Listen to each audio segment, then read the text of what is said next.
Tapi ala kulli hal dari kegiatan-kegiatan tadi, masya Allah, perkembangan fisik anak-anak juga luar biasa. Malah kalau saya lihat, padahal musimnya pancaroba ini, musimnya panas hujan. Tiap lihat beberapa wali santri itu datang ke sini, wajahnya sudah merah merona, bukan tersipu malu, tapi karena sedang pilek atau sedang masuk angin. Rela-rela ke sini. Tapi masya Allah, alhamdulillah anak-anak kondisinya sehat semua. Ya kalau cuma pusing terus masuk atau kepalanya cenut-cenut, tapi kadang juga masuk males dukhul di dirosah ya, males masuk ke sekolah juga ada. Itu alhamdulillah anak-anak masya Allah luar biasa. Sebagaimana tadi diceritakan sama Ustaz Aziz, habis long march 30-an kilo masih rela untuk turun gunung untuk beli mie ayam. Bahkan ada yang lari sampai ke Mahathir Karimah, paling sekitar berapa kilo tuh? Paling 15 ya, 10 kilo atau 15 kilo, lari lagi. Padahal paginya sampai sore itu masih sudah jalan. Dan seminggu juga ada yang lomba lagi, lomba trail run 12 kilo, mau bengi apa itu, Gunung Burung. Ya semoga ikhtiar mereka dalam menguatkan fisik itu menjadi salah satu saksi di hadapan Allah sebagai wujud i'dad kuwah untuk mempersiapkan diri menjadi seorang muslim yang berbakti kepada Allah, juga memiliki kekuatan fisik dan kekuatan mental yang baik sehingga bisa menjaga muruah Islam ini dengan paripurna. Bapak-bapak, ibu-ibu yang dirahmati Allah Subhanahu wa taala, melanjutkan madrasah orang tua di 2 bulan yang lalu. Ada ayat dari Allah Subhanahu wa taala di dalam surat Al-Isra di ayat yang ke-70. Allah mengindikasikan atau Allah mengingatkan kepada kita bahwasanya walaqad karramna bani Adam. Sungguh telah kami muliakan anak cucu Adam. Pada tadabbur ayat ini, para ulama kemudian menafsirkan bahwasanya kemuliaan itu mencakup seluruh manusia, baik yang beriman maupun yang tidak beriman, dari aspek kemanusiaan.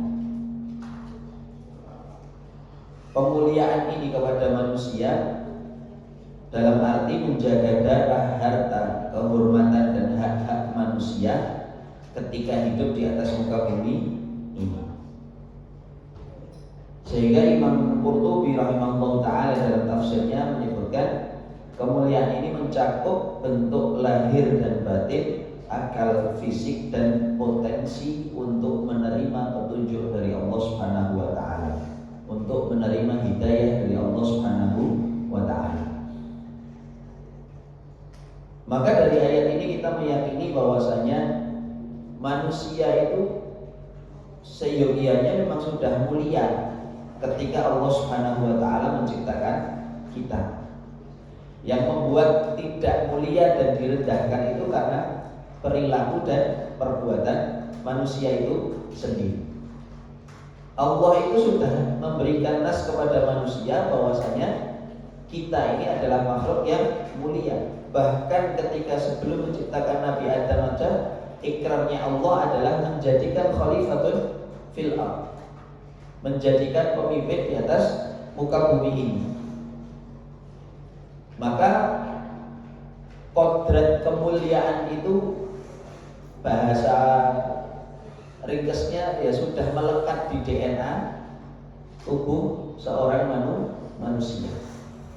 Dan ini selalu kita tanamkan kepada para santri bahwasanya kita ini makhluk yang dimuliakan Allah. Jangan sampai kemudian kemuliaan ini dirusak atau direndahkan dengan perilaku-perilaku yang kita lakukan sehari-hari.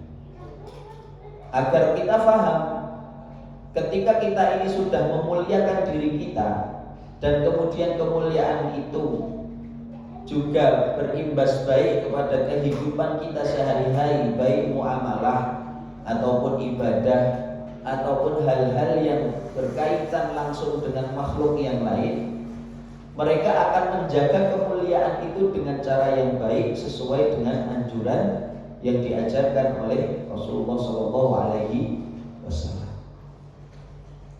Maka anjuran yang diberikan oleh Rasulullah SAW dalam wujud menjaga kemuliaan seseorang atau kemuliaan manusia itu sendiri adalah sebagaimana di dalam surat An-Nahl di ayat yang ke-90, innallaha ya'muru bil 'adli wal ihsan.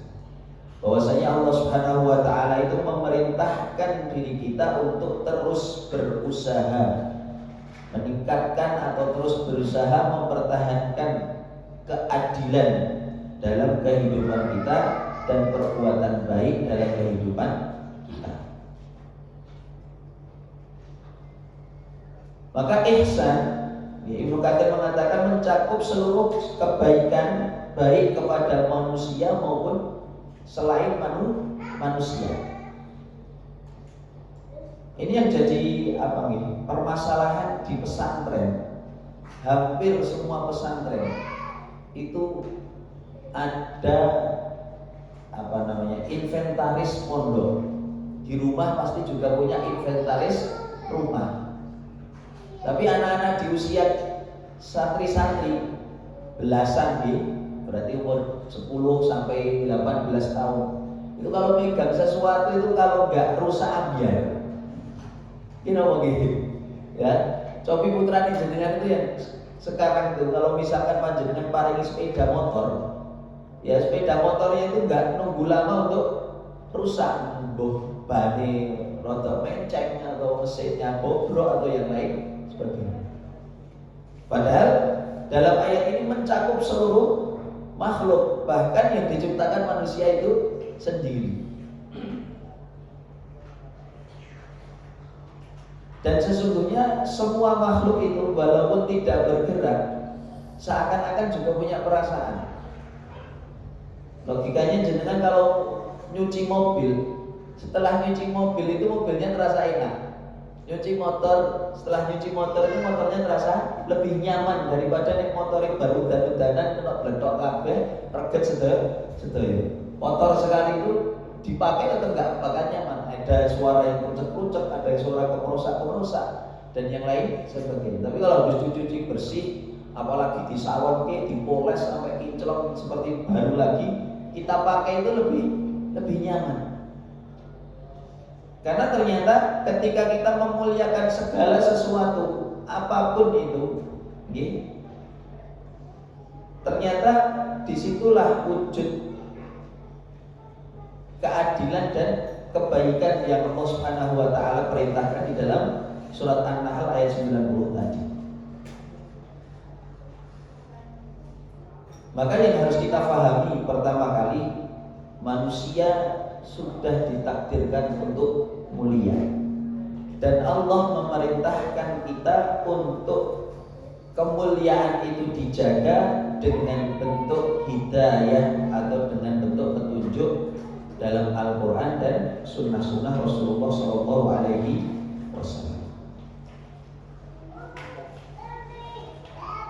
Setelah kita ketahui kemuliaan secara umum tadi, maka kita juga harus mengetahui bagaimana kemuliaan manusia itu di mata Allah Subhanahu wa taala, di sisi Allah Subhanahu wa taala. Maka Allah Subhanahu wa taala menunjukkan cara memuliakan manusia itu dengan Allah Subhanahu wa taala memberikan kasih sayangnya kepada orang-orang yang saling memuliakan satu dengan yang lainnya, saling berkasih sayang satu dengan yang lainnya. Rasulullah SAW dalam hadis riwayat Tirmidzi, ar-rahimun yarhamuhumur rahman. Irhamu man fil ard yarhamkum man fis sama. Ini hadis yang sering didengarkan santri-santri juga, bahwasanya orang-orang yang menyayangi atau orang-orang yang memiliki sifat penyayang. Orang-orang yang menyayangi itu pasti dia juga memuliakan. Maka akan disayangi oleh Ar-Rahman, Allah Subhanahu wa taala yang Maha Pengasih. Irhamu man fil ardh. Perintahnya adalah memberikan kasih sayang, kemuliaan kepada orang-orang atau makhluk yang ada di atas muka bumi. Yarhamkum man fis sama. Maka Allah akan memuliakan kita. Allah itu akan memberikan kasih sayangnya kepada kita. Dan di hadis yang lain, al-jaza'u min jinsil amal, bahwasanya jaza, balasan itu sesuai dengan amal yang kita lakukan. Kita sebagai seorang muslim, sebagai seorang manusia, kalau bayangkan misalkan kita nggak ada pikiran menuju akhirat, tidak ada pikiran untuk fokus bahwasanya amal itu dikerjakan agar Allah sendiri yang menilai dan Allah sendiri yang membalas, hasilnya itu pasti kecewa. Coba kalau kita berharap sama pasangan, lebih sering kecewanya atau tidak kecewanya? Ibu berharap kepada suami itu lebih banyak kecewanya atau tidaknya? Wah, banternya nomor ya, lebih banyak kecewanya. Itu tidak bisa dipungkiri karena manusia itu tidak bisa menepati janji sampai mati, itu tidak bisa. Manusia itu memang makanil khata wa nisyan, nek ra kleru lali. Wis janji-janji sesuk dino Ahad MOT lho, Mbak. Sesuk dino Ahad MOT ini anak lanang. Iya. Ujug-ujug jam 8:30 lali. Iki jebule kon among tamu jagok. Lah kok orang ngomong kayak gini lah lagi kelingan. Itu ilah manusia. Tapi kalau Allah Subhanahu wa taala, itu enggak pernah lupa. Allah Subhanahu wa taala enggak pernah ingkar janji. Maka Allah Subhanahu wa taala itu enggak pernah mengingkari kebaikan-kebaikan yang kita lakukan, pasti dibalas dengan kebaikan. Maka sampai-sampai kita tanamkan juga kepada santri-santri, ketika kita piket asrama, ketika kita bersih-bersih ma'had, ketika kita beramal soleh atau amal jama'i, itu jenenge resik-resik niku nek cah lanang niku mesti rasa-rasa. Santri itu semuanya mesti punya, aduh tak piket pagi, capek terus alasan itu terus. Ini kon jajan semangat, bal-balan semangat, ya. Maka kita tanamkan kepada anak-anak, ya, bahwasanya ya tadi, kalau kita niatkan bersih-bersih, nata masjid, bersihkan asrama, nyuci baju kita, ya kalau kita niatkan untuk kebaikan, maka Allah akan balas kebaikan itu sendiri. Antum saiki resian, sekarang kalian bersih, sekarang kalian mau menjaga kebersihan, maka insya Allah dapat jodoh yang menjaga kebersihan. Tapi kalau antum nggak pernah niat untuk bersih di mata Allah, disuruh bersih-bersih alasan aja, ya jangan salahkan kalau dapat pasangan nanti ya. Hewan saya bikin antum pusing 7 keliling masalah kebersihan.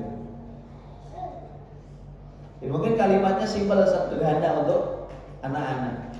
Tapi sebenarnya inilah yang terjadi dalam kehidupan kita sehari-hari, dalam kehidupan santri, dalam kehidupan orang tua dan siapapun sebagai seorang manusia. Kadang kita itu sering berharap kebaikan setelah kita minta kebaikan, tapi yang datang adalah kekecewaan. Ternyata akarnya bukan karena kebaikan yang kita lakukan, tapi niat kebaikan itu terletak di mana? Apakah niat kita berbuat kebaikan itu betul-betul karena Allah, atau hanya ingin dipandang oleh makhluk? Kita berbuat baik kepada suami biar apa? Ya biar bulanannya tambah. Ya belum tentu. Tapi kalau kita berbuat baik kepada suami karena mencari ridha Allah Subhanahu wa taala, mungkin bulanannya juga tambah, tapi rasa barokahnya bertambah. Begitu juga suami ketika kepada istri, ketika dia berkhidmat, melayani istri, memberikan ketenangan kepada istri, menjaga harkat martabat keluarganya, betul-betul diniatkan karena Allah Subhanahu wa taala. Kaya inang jopo yang begawe duwite ra metu-metu niku tetep tenang. Karena telah Allah jamin kebaikan-kebaikan karena kita niat baik betul-betul karena Allah Subhanahu wa taala.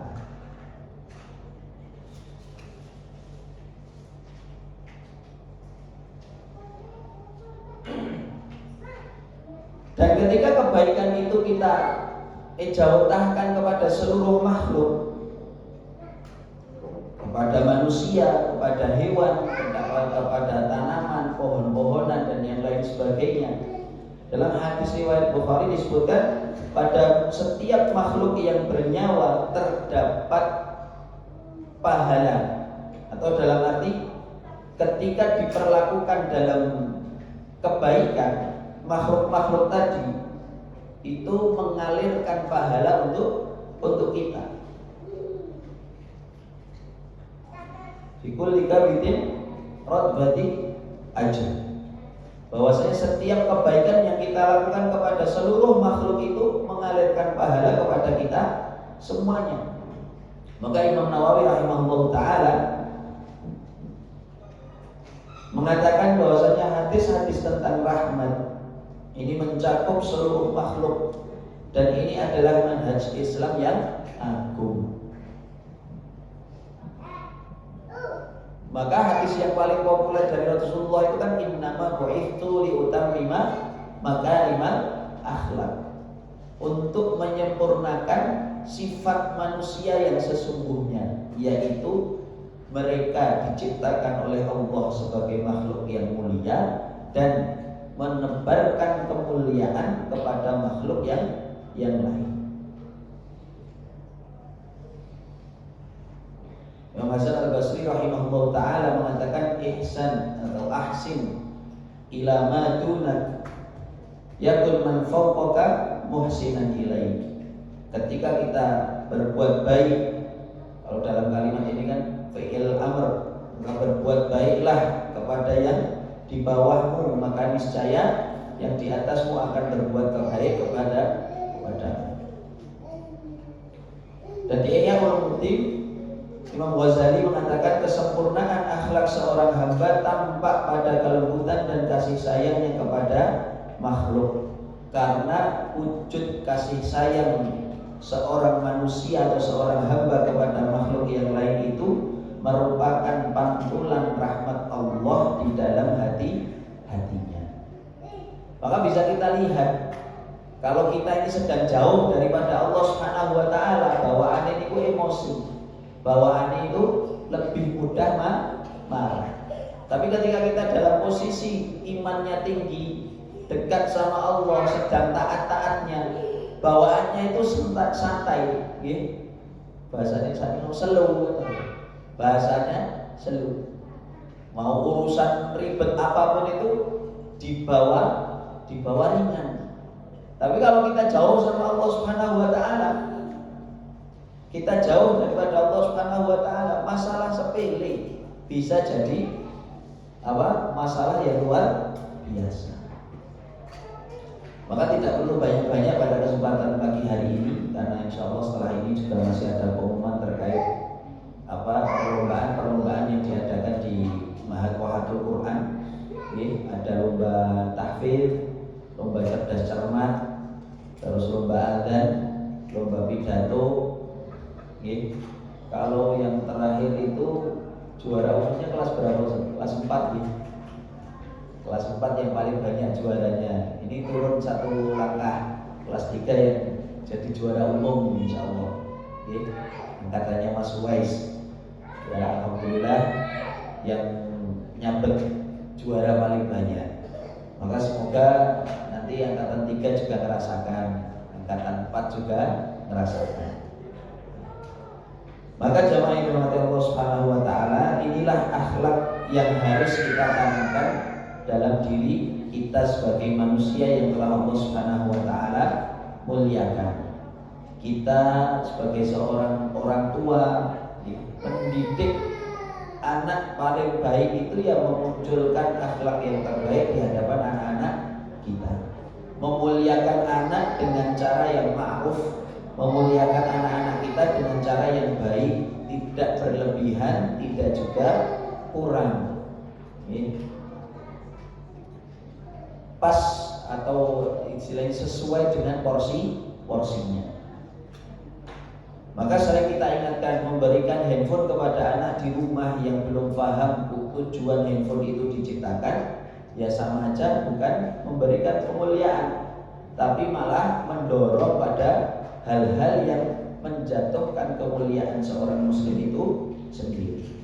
Karena notabene anak-anak umur segitu itu kalau bukan main game, kalau bukan buka hal-hal yang menghibur, ya bablas-bablasnya ikhtilat sama lawan jenis, hubungan komunikasi dengan lawan jenis.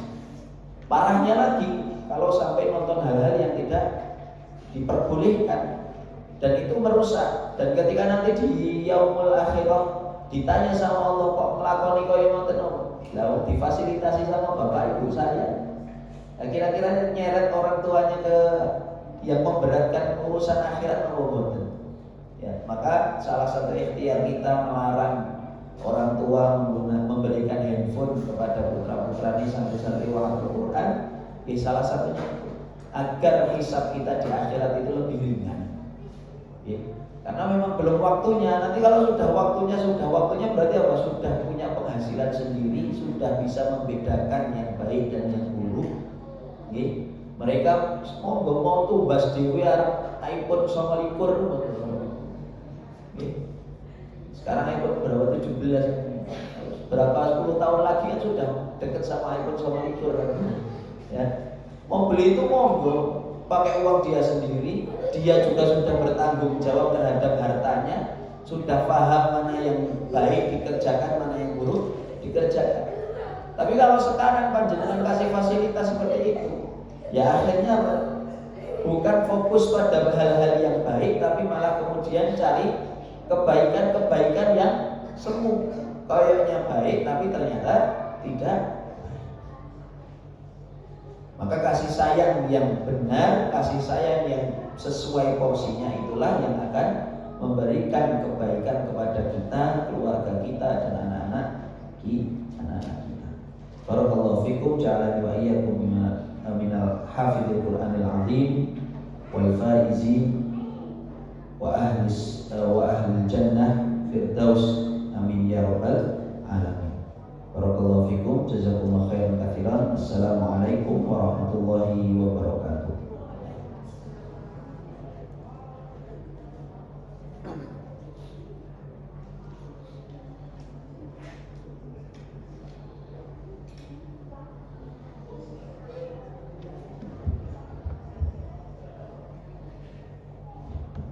Alhamdulillahirrahmanirrahim. Syukran jazakumullah khairan kepada Ustaz Faiz Mansur untuk penyampaiannya. Semoga bisa menjadi pengingat bagi kita semua, bisa menambah wawasan kita, serta bisa menjadikan manfaat bagi diri kita sendiri dan orang-orang yang ada di sekeliling kita. Baik, setelah ini saya akan menyampaikan beberapa pengumuman tentang kesantrian yang tadi untuk laporan kegiatannya sudah saya sampaikan. Adapun untuk pengumuman kesantrian ini yang saya akan sampaikan adalah kaldik. Dulu kita sudah pernah memberikan kaldik selama 1 tahun yang ada bulat-bulatnya itu di tiap tanggalnya. Nah, untuk kaldik Februari ini insya Allah nanti saya akan kirimkan hari ini, karena untuk kaldik Februari akan mencakup sampai liburan Idul Fitri seperti itu. Jadi akan mencakup sampai bulan Maret hingga awal April. Jadi saya akan bacakan karena akan ada beberapa perubahan ya.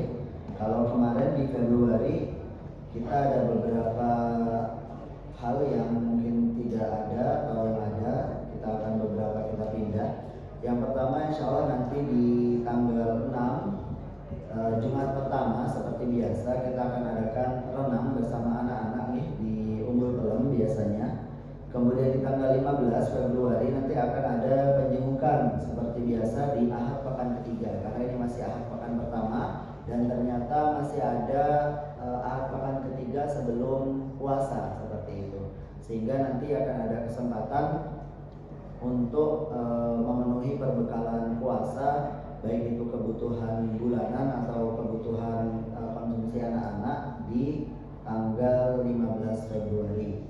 Kemudian insya Allah untuk puasa di sini akan dilaksanakan mulai 18 Februari ya, untuk awal puasa. Dan ketika puasa nanti anak-anak akan diliburkan untuk KBM-nya. Jadi KBM harian akan difokuskan kepada karantina tahfidz selama bulan Ramadan, seperti itu.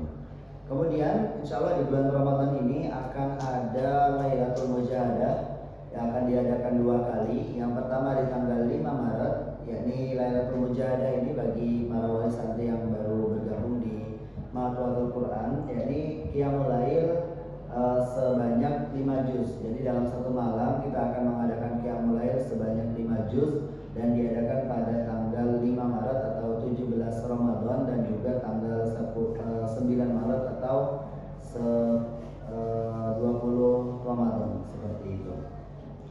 Adapun nanti untuk Qiyamul Lail setiap harinya santri-santri akan mengikuti agenda Qiyamul Lail di Ma'had dimulai sekitar jam 10 sebanyak 1 juz. Bagi para wali santri yang ingin mengikuti agenda tersebut di malam hari bisa mengikuti di Ma'had karena terbuka untuk umum. Begitu juga dengan Lailatul Mujahadah.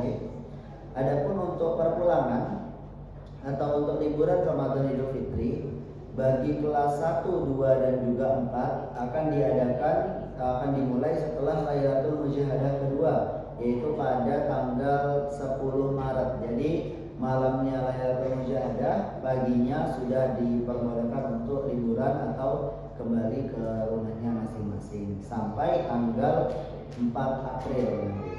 Sedangkan untuk kelas 3 atau kelas akhir, jadi nanti kelas 3 ataupun kelas 6 apabila sudah ada, itu akan melaksanakan iktikaf bersama dengan para asatidzah yang ada di Ma'had hingga H-1 Idul Fitri. Dan insya Allah untuk liburannya juga akan diperpanjang sebanyak beberapa hari. Kurang lebih seperti itu untuk pengumuman dari kesantrian. Insya Allah setelah ini akan dilanjutkan untuk pengumuman dari ketahfidzan.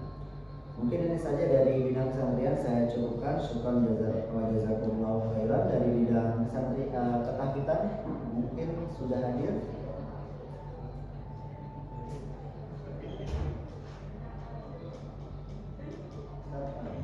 Baik, insya Allah untuk bidang ketahfidzan akan dilanjutkan diumumkan oleh Ustaz Hariza Syarudin selaku Mas'ul Tahfidz Mahadul Quran. Monggo Ustaz.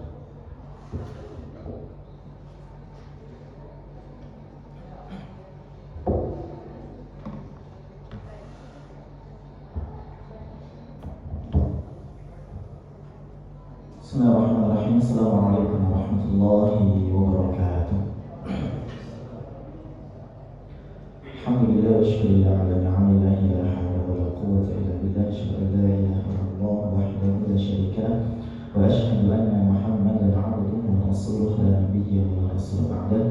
Rabbana shrah lana sadrana wa yassir lana amrana wa hlul 'uqdatan min lisani yafqahu qawlana. Alhamdulillahirabbil alamin. Bapak dan Ibu dirahmati Allah Subhanahu wa taala.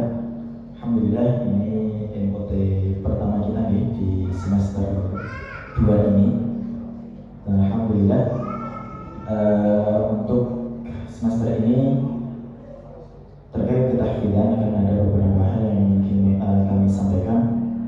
Kemarin di awal tahun pelajaran semester 2 ini kita sudah menyampaikan kepada santri semuanya, kita sudah ajak diskusi berhalaqah maupun secara umum, secara umum kita sampaikan bahwasannya selama 1 semester ini, meskipun kalau kita lihat-lihat Januari, Februari, Maret, April, Mei, Juni itu terkesan sangat panjang sekali waktunya, tapi sebenarnya untuk KBM tahfidz itu tersisa sekitar 80 hari. Terhitungnya bagaimana? Terhitungnya adalah dari hari Senin sampai Jumat dikalikan 4 pekan selama 1 bulan, itu berarti ada 20 hari. Kemudian terhitung dari bulan Januari sampai bulan Mei ada 5 bulan. cuma dikurangin lagi 1 bulan karena kita ada liburan selama 1 bulan, sekitar 1 bulan pada bulan Ramadan akhir sampai Syawal.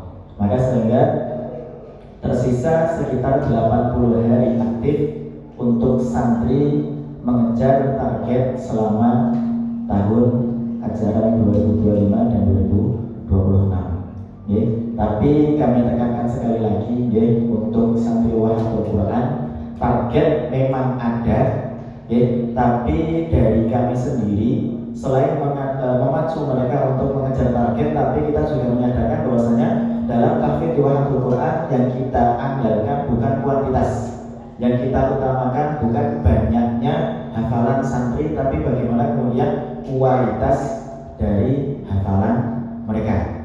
Maka kemudian sudah kita sampaikan dulu kepada kalian semua ketika khutbah ta'rifiyah bahwasanya santri ketika menghafal itu mereka mengulangi dari beberapa halaman atau dari surat sebelumnya untuk menjaga hafalan yang sebelumnya, kemudian melanjutkan pada hafalan yang sekarang. Kemudian murojaah ada dua murojaah setiap harinya, yaitu adalah murojaah mustarakah atau bersama teman dan murojaah dzati atau mandiri, yang mana ini dilaksanakan pada waktu halaqah maupun di luar halaqah. Yang itu kemudian membantu santri-santri untuk menjaga hafalan.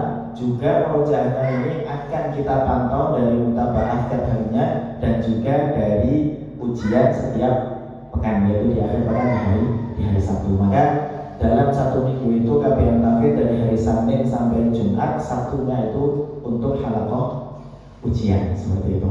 Kemudian mulai semester ini seperti yang sudah kita sampaikan di MOT sebelum liburan kemarin, mulai semester ini murojaah menjadi salah satu target bulanan, dan masing-masing santri akan menerima akan memiliki target dari masing-masing sesuai dengan hafalan mereka. Dari mulai minimal 1 juz sampai untuk sekarang santri alhamdulillah ada yang per harinya itu murojaah sekitar 4,5 juz sampai 5 juz setiap hari karena banyaknya hafalan mereka. Hitungannya bagaimana? Hitungannya adalah ketika santri itu memiliki hafalan kurang dari 1 juz, maka murojaah hariannya itu adalah 1 juz, sehingga minimal dalam 1 pekan itu mereka memurojaah sebanyak 6 juz. Ketika naik hafalannya di atas 6 juz, maka akan bertambah dan akan bertambah 1,5, 1/4 dan sebagainya, sampai kemudian nanti mereka khatam 30 juz, maka kewajiban untuk murojaah tiap harinya itu adalah 5 juz. Maka kalau hitung-hitungan target selama 1 bulan itu artinya untuk murojaah mereka 4 kali hafalannya, yang kecuali ya masih 1 juz kurang, itu berarti lebih banyak lagi. Tapi di atas 1 juz berarti murojaah mereka selama 1 bulan targetnya itu adalah 4 kali hafalannya. Kemudian untuk anak-anak yang belum sampai 1 juz, misalkan ada anak yang baru setengah juz, baru 1/4 dan sebagainya, maka setiap hari juga sama murojaahnya 1 juz, berapapun hafalan mereka dikalikan sehingga mendapatkan 1 juz setiap harinya. Jadi seperti itu ya. Jadi nanti untuk sebagai persyaratan, kalau peraturan dimakan sebagai persyaratan untuk santri itu bisa keluar di hari kedua setiap pekan ketiga itu adalah pertama dari hafalan, target hafalan. Target hafalan ini menyesuaikan, pertama menyesuaikan waktu aktifnya. Kalau normal waktu aktif itu full, target hafalannya adalah 18 halaman. Tapi kalau misalkan seperti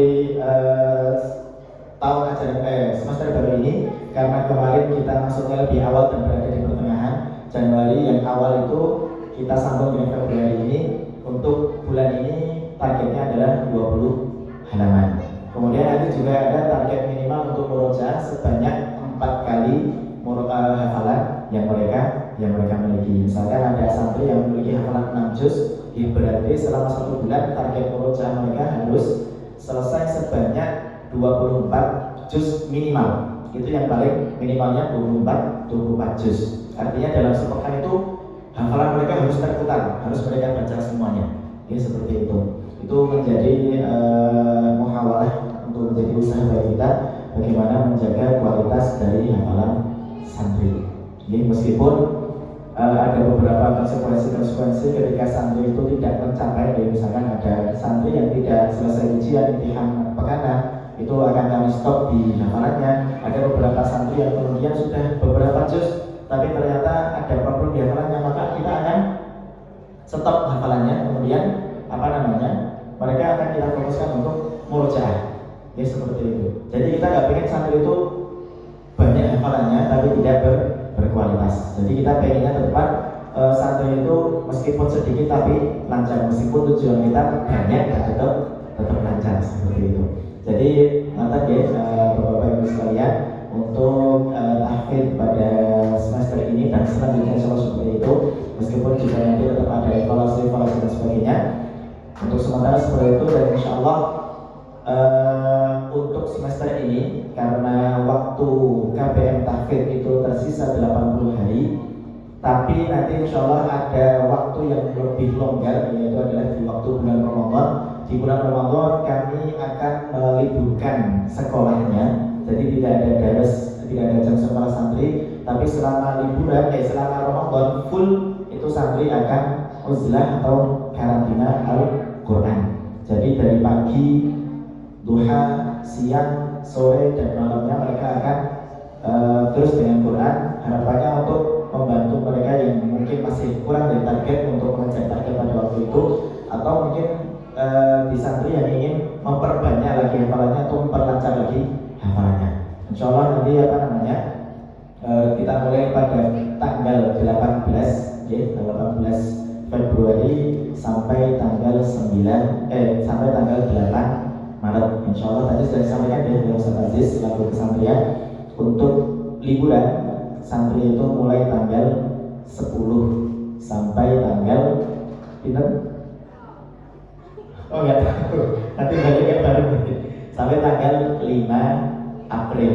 Okay. Tanggal 5 April itu hari Ahad, pekan pertama. Insya Allah nanti kembalinya santri sekaligus diadakannya madrasah orang tua pada bulan April. Jadi nanti insya Allah untuk kembalinya serentak semuanya, untuk wali santri semuanya yang jauh maupun yang Solo Raya, nanti tanggal 5 jam 9 sudah berada di sini untuk mengikuti madrasah orang tua sekaligus halal di halal, yang Allah selama kita berjalan belum pernah kita adakan dengan wali santri. Biasanya kita dengan santri saja, kita halal di halal. Insya Allah semester ini semoga kita bisa laksanakan dengan wali santri. Kemudian ada tambahan untuk kelas 3. Ya seperti yang sebelumnya, kelas 3 akan diadakan i'tikaf sampai H-1 Lebaran. Jadi untuk kelas 3 liburannya mulai tanggal 18 Maret sampai nanti insya Allah, karena ada i'tikaf jadi ada kompensasi. Nanti akan kita infokan lagi untuk kompensasi tambahan liburan. Jadi kembali bukan dari Ahad tanggal 5. Meskipun tanggal 5 nanti wali santri tetap kita undang untuk hadir di madrasah orang tua seperti itu. Hakata Bapak Ibu yang dirahmati Allah Subhanahu wa taala, jazakumullah khairan untuk amanah dari panjenengan semua sudah menitipkan putra panjenengan semua. Kita juga tetap mohon doanya dari para wali sekalian, para orang tua sekalian, tidak hanya untuk santrinya, tapi juga bagi kita para asatidzah yang berusaha semaksimal mungkin untuk membimbing dan mendidik putra-putra panjenengan semua. Mungkin itu, jazakumullah khairan. Assalamualaikum warahmatullahi wabarakatuh.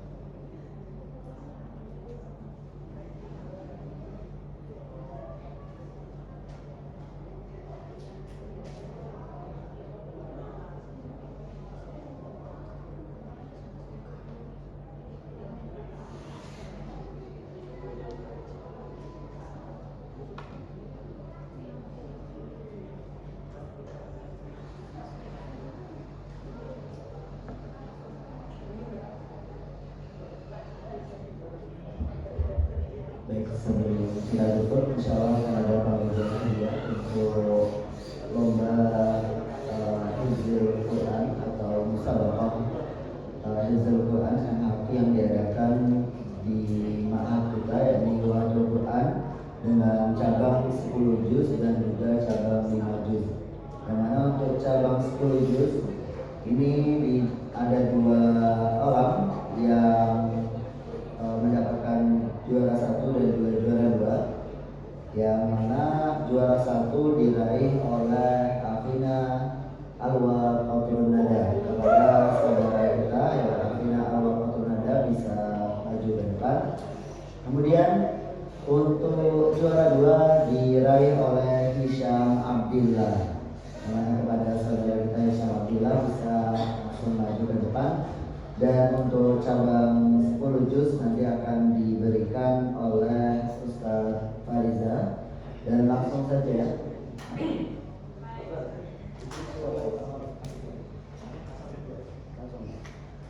Dan langsung saja nih untuk cabang 5 juz, yang mana untuk juara satunya dimenangkan oleh Akhina, yakni Nafis Syafiqur Rahman. Kepada saudara kita Nafis, silakan maju ke depan. Kemudian untuk juara 2 di cabang 5 juz ini diraih oleh Akhina Farshad Mudaffar Rahman. Kepada Akhina Farshad, insyaallah akan diserahkan untuk pembagian lomba kepada Ustaz Aliza dan juga Ustaz Faiz. Dipersilakan.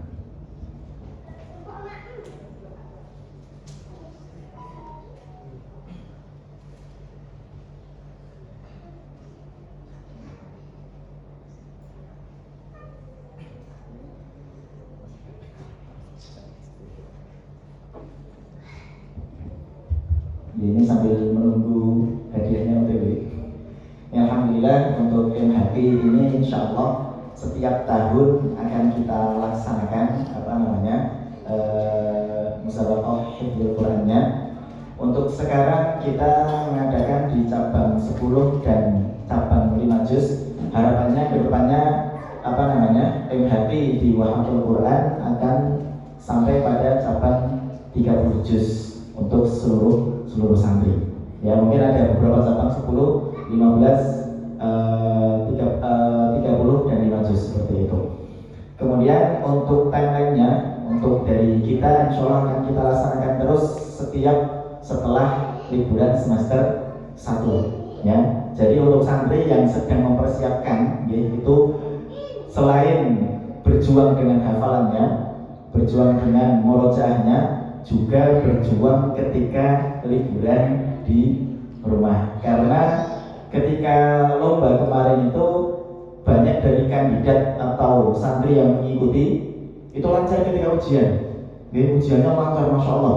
Tapi setelah liburan ketika kita uji pada MHT ternyata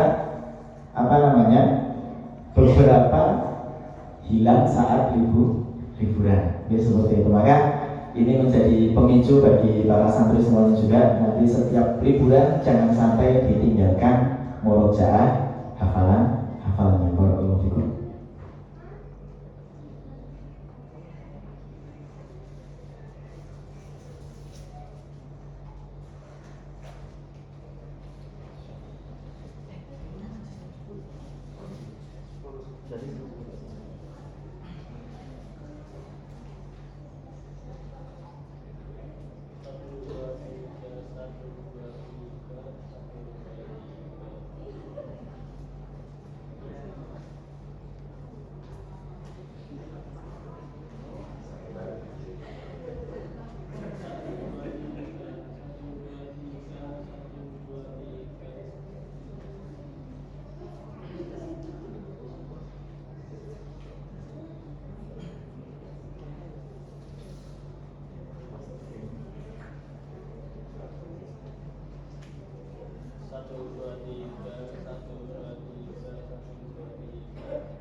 Baik, mungkin itu agenda hari ini untuk